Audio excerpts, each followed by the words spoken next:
Attention, cette émission est laissée à la discrétion de l'auditeur. Les propos et les opinions peuvent choquer. Oreilles sensibles s'abstenir. Richard Martineau. Un animateur pas comme les autres. Richard Martineau. Bon jeudi, ma gang de malades. Déjà le jeudi, j'ai pas vu le temps passer. On dirait qu'on a eu une semaine de 4 jours. Ça n'a pas de maudit bon sens. Vraiment, ça a filé. Je veux vous parler de la commission Galland, bien sûr. C'est absolument génial ce qu'on entend là. Madame Nadia Fournier. C'est peut-être une bonne dame, Mme Nadia Fournier. Là. C'est peut-être une bonne dame. Elle est directrice de relations gouvernementales de la SAC. Ça veut dire que quand la SAC a des choses à dire ou à demander au gouvernement, des informations à transmettre, c'est elle. Ils vont voir Mme Nadia Fournier, puis c'est elle qui met au courant le gouvernement de ce qui se passe à la SAC. Alors là, elle a dit, vous savez, tout le projet là, de SACLIC, là, c'était du chinois pour moi. Je comprenais rien. C'est génial quand même. C'est le gros projet de la SAC. C'est par elle que ça doit passer pour transmettre les informations. Ben, je comprenais rien là-dedans. Mais qu'est-ce que vous faisiez là, à ce poste-là, saint bordel? Il n'y a rien qu'au gouvernement, tu vois des affaires de même. Au gouvernement, une équipe de 3 personnes, c'est un jambon, un incapable, un incompétent. Ça fait une sacrée bonne équipe ensemble. Et là, c'était ça. Puis là, elle dit, je le savais qu'il y avait 222 millions de dollars, ils me l'ont dit, de trop, là, de dépenser. Il y avait des ajouts de 222 milliards de dollars au projet. Ils me l'ont dit, mais je ne l'ai pas transmis au gouvernement, cette information-là. Un non, pourquoi? Ils ne m'ont pas demandé de la transmettre. Ils ne m'ont pas demandé de la transmettre, fait que je ne l'ai pas transmis. Alors, ça roule, votre argent au travail. La prochaine fois là, que vous allez regarder votre chèque, là, vous allez dire, il y a 30% de mon argent que je gagne à la sueur de mon front qui va au gouvernement. Dites-vous que c'est bien utilisé, puis on a mis les bonnes personnes aux bonnes places. Je veux vous parler de Salman Rahman. Ça, c'est une histoire qui est parue dans la presse sous la plume de Louis-Samuel Perron. Histoire incroyable. Alors, on est en septembre 2022. Salman Rahman, il a 23 ans. Il conduit la Mercedes de son ami. Et il conduit à 87 km/h dans une zone de 40. 2 fois la limite permise. Il frappe un piéton de 32 ans, c'est la rue Hochelaga. Le piéton revole, il est projeté à 55 mètres plus loin. Il meurt. OK, il meurt là.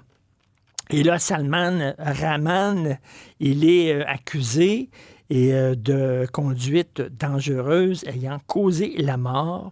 Et là, c'est le procès.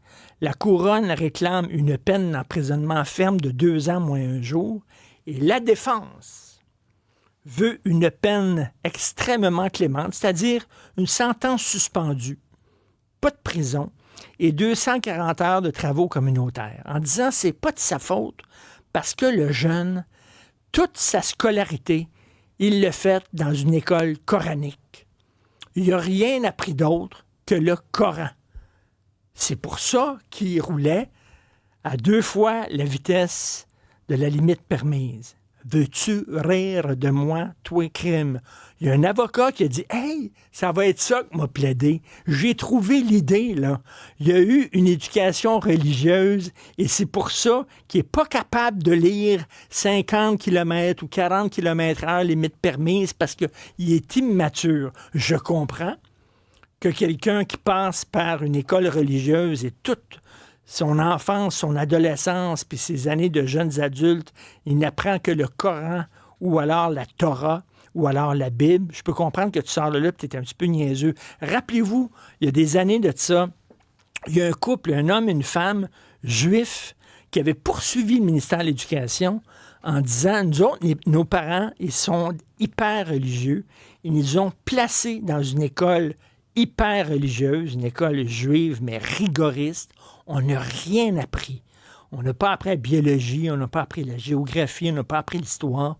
On est sorti de là, à la fin de la vingtaine, niaiseux. Niaiseux. Et rappelez-vous de ça. Il ne savait même pas c'était quoi le fleuve Saint-Laurent. À un moment donné, il avait vu de l'eau, puis il avait dit à une journaliste, « C'est quoi cette affaire-là? » Ben, il dit, « fleuve Saint-Laurent. Et il ne savait pas ça parce qu'il n'avait rien eu une éducation religieuse. Et lui dit, le ministère m'avait abandonné, ces deux-là, qui étaient deux juifs. Le ministère les a abandonnés. Puis comment ça se fait que c'est possible, ça, que des enfants, on les sac dans des écoles où ils apprennent rien? Ça devrait être interdit. C'était bon comme débat, c'est intéressant, mais là, ça n'a rien à voir avec Salman Rahman, là. Lui, il dit ici, puis surtout que ce gars-là avait un passé. Malgré son jeune âge, Salman Rahman était un délinquant routier. Il avait déjà reçu 2 constats d'infraction avant ses 20 ans. Avoir conduit sans accompagnateur avec un permis d'apprenti et avoir roulé à 75 km/h dans une zone de 50. OK? Et mais non, c'est parce que c'était son éducation religieuse. Ben oui. Alors là, on se rend compte, là, premièrement, il y a des gens racisés qui vont dire on va avoir des peines, nous autres, moins sévères parce qu'on est racisés, puis bon, on est des victimes, etc. C'est pas notre faute si on est tombé dans le crime, c'est à cause du racisme systémique, etc. Et de l'autre côté, ben là, moi, c'est parce que je suis un musulman, puis j'ai rien qu'à étudier le Coran. Fait que c'est pour ça que je roulais comme un Christi de fou à bord d'une Mercedes. Vraiment, on nous prend pour des épais. Ça n'a pas de sens. Je veux rapidement vous parler d'une biographie de Woody Allen que je suis en train de lire. En fait, j'ai terminé cette biographie-là. Vous savez que Woody Allen était victime de la culture de la cancellation parce qu'on a dit qu'il aurait agressé un de ses enfants. Il y a eu 2 commissions d'enquête. Il y a eu 2 enquêtes indépendantes qui ont dit que c'était rien passé. Il n'y a aucune preuve pour vraiment dire que c'est effectivement le cas. Il n'y a rien. Là, il a le droit à la présomption d'innocence, mais le gars, il a été totalement victime de la cancellation. Il a de la difficulté à trouver de l'argent pour faire ses films. Il est plus invité dans les festivals, etc.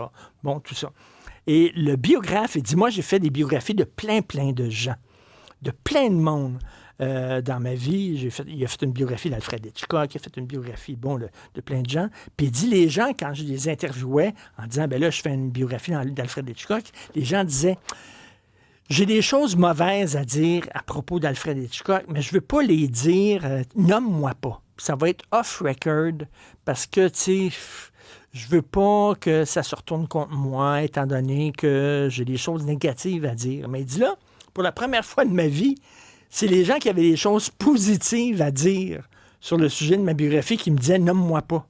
Nomme-moi pas parce que je veux pas avoir l'air d'un gars qui appuie Woody Allen. » Fait que ça soit off-record. C'est la première fois de ma carrière, j'ai fait à peu près 10 biographies où c'est les gens qui ont des choses positives à me dire sur une personne qui dit « Je veux pas être nommé. » Comme quoi? Parce qu'ils ont peur à leur carrière. Non, c'est mon ami, je le vois, j'adore ses films. Je veux pas que les gens le savent. Comme quoi, il y a beaucoup de pleutres dans notre société.